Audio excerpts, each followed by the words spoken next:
scandals mushed.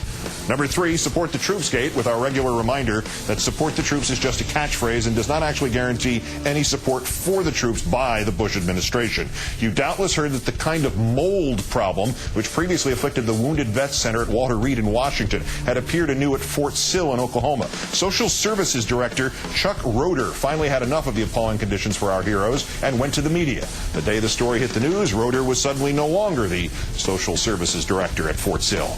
Camp Executive Colonel Sam White says it was purely coincidental. Way to support the troops, Colonel.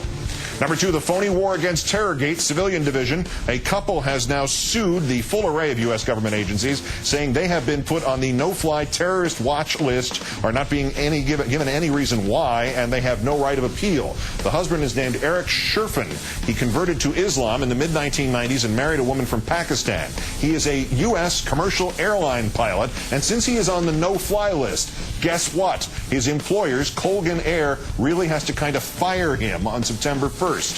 And number 1, the phony war against Terrorgate Government Division. The Library of Congress is being sued because it offered a key job as terrorism research analyst to Diane Schroer, and then rescinded the offer even though she is a former Army Special Forces commander, was one of the 120-member elite classified organization that tracked and targeted terrorists after 9/11 and also briefed Vice President Cheney. So why didn't Diane Schroer get that job?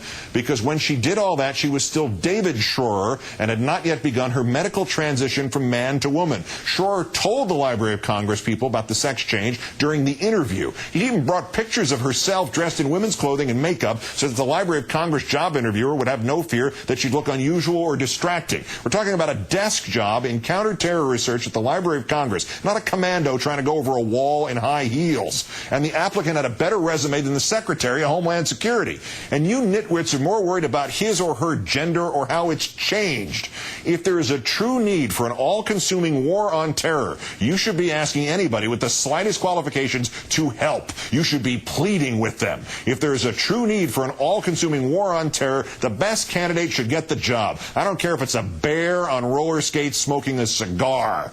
And if the Bush administration's attitude isn't like that, if it isn't, I don't care who you are, I only care what you can do in this war, then the question becomes more than just whether or not we really need an all-consuming war on terror. It becomes, does the administration itself really believe we need an all-consuming war on terror, or are its internal assessments of the threats a lot less serious than it lets on, and that's why it's much more worried about whether Diane, the terror expert, used to be Dave?